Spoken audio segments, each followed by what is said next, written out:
By the end of this video, you'll know exactly how to handle the complicated world, the beautiful world, the sometimes scary world. If you find this helpful, comment, share, and subscribe. My story is not just my own. It's a journey that many of us walk, sometimes feeling like we're all alone in the dark. I want to turn on a light for you today. Not a harsh spotlight, but a warm, gentle lamp to show you the path forward. It's a path I learned to navigate first as a child, and now, as the adult trying to hold the map. The feelings of being on both sides of this equation are so powerful, and understanding them is the first step toward building something truly wonderful and lasting. Instead, this is about finding the small keys that unlock big doors.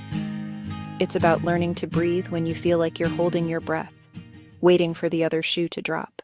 We're going to talk about real moments, the messy ones, the magical ones, the times I felt like a complete failure, and the small victories that felt like winning an Olympic gold medal. This is a space for honesty, for empathy, and for the kind of hope that is built on real, practical steps you can take today, right after you finish listening. My goal is to share the lessons I learned the hard way, so your journey can be a little bit smoother. I remember the loneliness of being the stepdaughter, feeling like a guest in a life that was supposed to be mine. And I remember the fear of being the stepmom, so afraid of saying or doing the wrong thing that I almost did nothing at all. These two experiences, seen from opposite ends of the dinner table, have given me a unique perspective. They have taught me that love, in a step family, isn't always a big explosion of fireworks. More often, it's a quiet, slowly growing warmth, like the sun rising on a cold morning. We are going to walk through this together. You have the strength and the love to build a beautiful life. I was 7 years old when my dad remarried. I remember walking into their new house for the first time. It smelled like fresh paint and a perfume I didn't recognize. The woman who would become my stepmom had a bright, wide smile, but all I could see was that she wasn't my mom. She had set the table for dinner, and my plate was next to my dad's, but it felt like a temporary spot, like a folding chair brought in for an extra guest. I was quiet that evening, pushing my green beans around my plate with my fork, listening to the unfamiliar rhythm of their conversation. I felt like a visitor from another planet. My stepmom tried so hard. I can see that now with my adult eyes. She bought me a doll that looked just like one I had at my mom's house, but it felt like a copy, not the real thing. She would ask me about my day at school. Fine. Good. Okay. It wasn't that I disliked her. I just didn't know how to fit her into my world. My world felt like it had been neatly sorted into two separate boxes. My mom's house, my dad's house. She was this new, confusing item that didn't seem to belong in either box, and it made me feel wobbly and unsure of my own place. I vividly recall one Saturday morning. She was making pancakes, my favorite, but she made them from a box mix. My mom always made them from scratch. I remember thinking, this is wrong. This isn't how pancakes are supposed to be. I didn't say anything, of course. I just sat at the table and ate 2 of them, said thank you, and went to my room. It seems so small now, a silly detail about pancakes. But at that moment, it felt like a huge symbol of everything that was different and not quite right. It was a constant, quiet reminder that this life was an imitation of the one I used to have. That feeling of being slightly out of sync followed me for years. It was the feeling of being a puzzle piece from a different box, trying to jam yourself into a picture where you don't quite fit. The edges are all wrong, the colors are a little off. As a child, you don't have the words to explain this deep sense of unease. The shift from stepdaughter to stepmom felt like being pushed onto a stage without ever having seen the script. I met my husband, and he had this incredible 8-year-old son. I fell in love with them both. But the moment I realized my new role was during a simple trip to the grocery store. His son, a sweet boy with big brown eyes, was holding my hand as we walked down the cereal aisle. A woman from my neighborhood stopped to say hello. She smiled at him and then looked at me. "Is this your son?" It was such a simple, innocent question, but it stopped my heart. If I said yes, I felt like a liar, like I was trying to erase his mom. If I said no, I felt like I was rejecting him, pushing him away right there in front of the Cheerios. In that split second, I felt the full weight of this new identity. I was not his mom, but I was also not nothing. What was I? I finally stammered out, "I'm his stepmom," and the woman just nodded and moved on. But the moment stuck with me. That night, I felt a wave of guilt wash over me. Why was that question so hard? Why did I feel so awkward? I looked at this wonderful little boy who was showing me his latest Lego creation, and I felt like I had failed him in that tiny moment. He had no idea, of course. He was just happy to have another person to show his spaceships to. But I felt the pressure to be perfect, to have all the right answers, to be the seamless, happy, bonus mom you see in movies. The reality was so much more complicated and fraught with emotional tripwires I never saw coming. This was the start of my real education. It was the moment I realized that being a good stepmom wasn't about having a title or knowing what to say to strangers in the grocery store. It was about what happened after those moments. It was about going home and helping with homework. It was about listening to a long, rambling story about a video game I didn't understand. It was about showing up, day after day, even when I felt clumsy and unsure. The breakthrough wasn't a big, dramatic event. It was the quiet realization that my role wasn't defined by a single word, but by thousands of small, consistent actions. Love, steady and ordinary, is what builds trust. And trust takes time. Yours and theirs. The first time my stepson was going to spend the night, I was a nervous wreck. I had cleaned his room 3 times. I bought him new pajamas with dinosaurs on them. I bought the brand of toothpaste his dad said he liked. I stood on the other side of his bedroom door, just like I imagined my own stepmom had stood outside mine all those years ago. I could hear him inside, quietly talking to his mom on the phone. My heart ached with a feeling I couldn't name. Empathy for him. Empathy for his mom. A deep, selfish desire for him to just be happy here with us. I was so afraid he felt like a visitor. I wanted so badly to knock, to go in and say something comforting. But I was paralyzed by the fear of doing the wrong thing. What if he wanted his privacy? What if he thought I was snooping? I remembered wanting to be left alone sometimes when I was a kid at my dad's house. I needed that space to process my jumbled feelings. So I took a deep breath and walked away from the door. Giving him space was its own form of love, a way of saying, "I trust you with your feelings, and I'm here when you're ready." About 20 minutes later, his door creaked open. He came out into the living room holding his stuffed bear. He didn't say anything.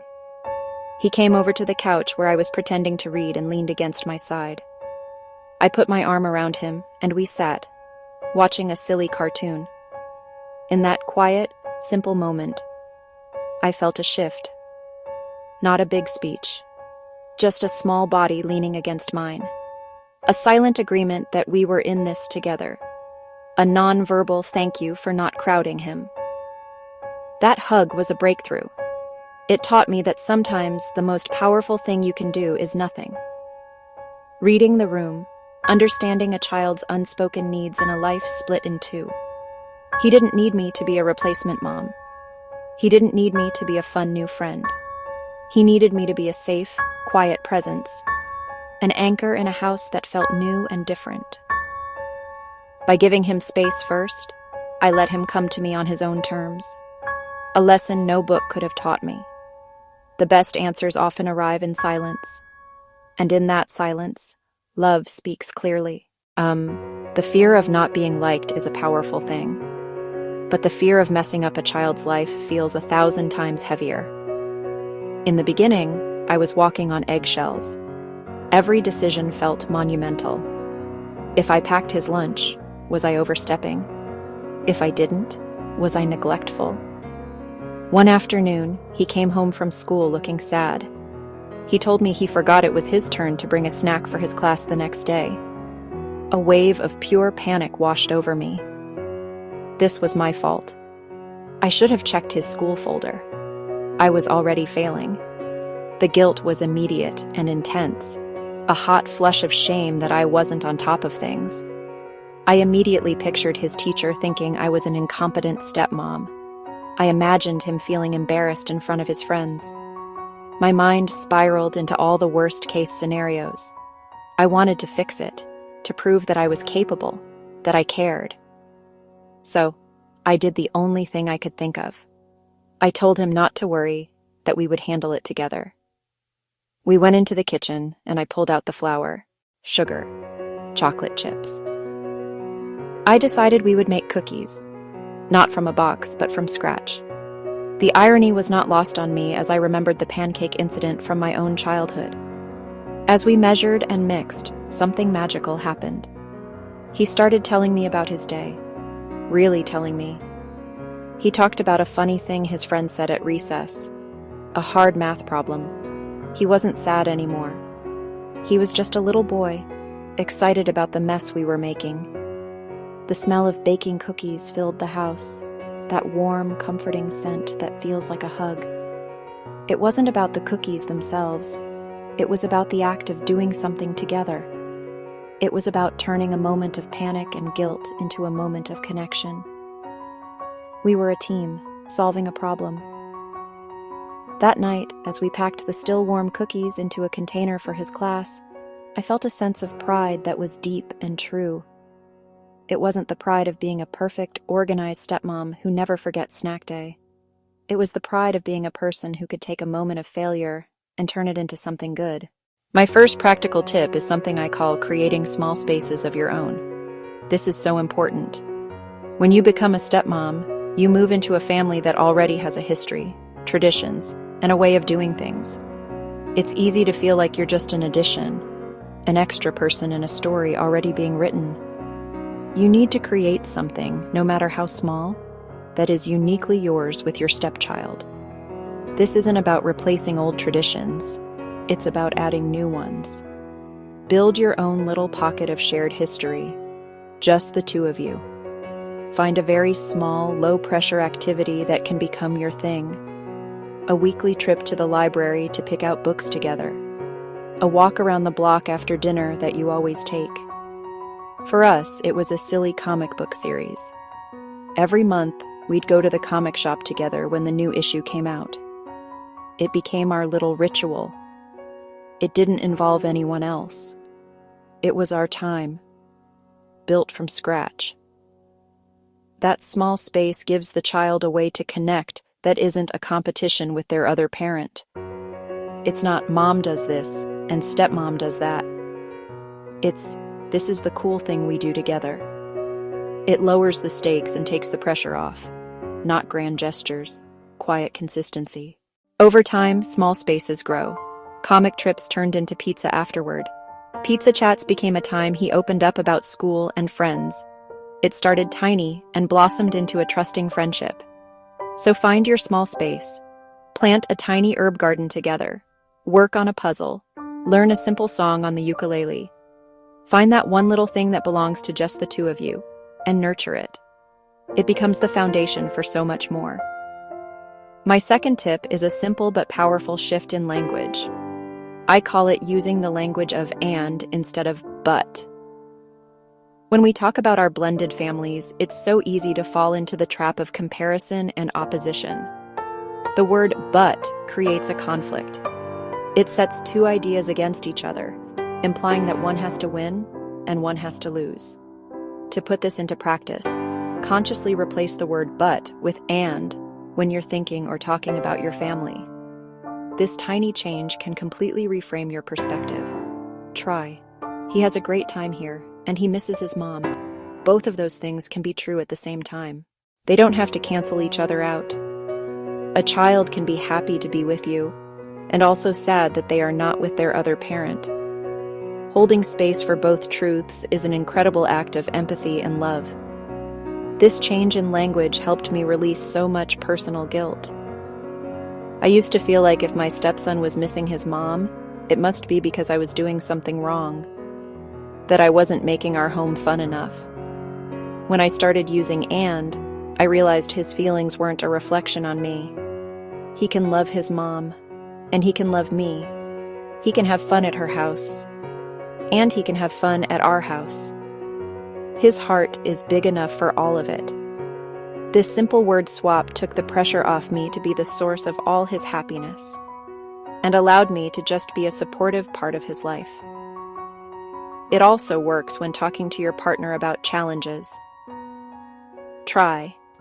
I want a family rule about screen time, and we need to figure out how to navigate the different rules at his mom's house. The language of "and" is the language of acceptance and collaboration. It acknowledges the complexity of your family life without judgment, opening the door for real, productive solutions. My third and final tip is intensely practical. Make the family calendar your best friend. In a blended family, logistics can be a huge source of stress and conflict. Who has the child on which day? When is the school play? Who is taking them to the dentist? When there are two households, information can easily get lost in translation, leading to missed appointments, hurt feelings, and unnecessary chaos. A shared, visible calendar isn't just about organization. It's about creating transparency and reducing anxiety, especially for the child. Get a big wall calendar or use a shared digital calendar app that everyone can access. Put everything on it: custody schedules, school holidays, doctor's appointments, soccer games, fun family plans. Use different colors for different households or activities. Make it the single source of truth for the family's schedule. This simple tool takes the guesswork out of the week. For a child, knowing what to expect provides a real sense of security. They can look at the calendar and see, okay, I'm at Dad's house tonight, and tomorrow we are going to the park. This was a game changer in our home. Before the calendar, my stepson would often feel anxious, asking repeatedly, "Am I going to Mom's house after school today? When am I coming back here?" He was trying to hold the entire complex schedule in his little head. Once we put the big calendar up in the kitchen, he could just go and look for himself. It empowered him. It gave him a sense of control over his own life. It also dramatically reduced the number of stressful last-minute discussions between my husband and his ex-wife, because the plan was already visible to everyone. The calendar also helps you, the stepmom, feel more included and less like an outsider. When you can see the rhythm of the family laid out, you can plan your own life better. You know when you'll have a quiet house and when you'll have a full one. You can see opportunities to plan something special on your days together. It helps you transition from being a passive observer to an active participant. A quiet, consistent, reliable source of information that makes the whole machine run more smoothly. Looking back, the journey from being that quiet 7-year-old girl at a new dinner table to the woman making cookies with her stepson feels like a lifetime. It has been a full circle, one filled with so many different emotions. As promised, you now have a deeper understanding of how to handle this role, not just with tips, but with a heart full of empathy. You know that it's about creating small spaces, using the language of "and," leaning on simple tools like a calendar to bring peace. But most of all, you know that your journey is valid, and you are not alone in your fears or your hopes. The greatest lesson I have learned is that a step family is not a broken version of a normal family. It's just a different kind of family, with its own unique challenges and its own unique joys. You can do this. You're building something beautiful, one day at a time. If this was helpful, please comment, share, and subscribe. Your story matters too.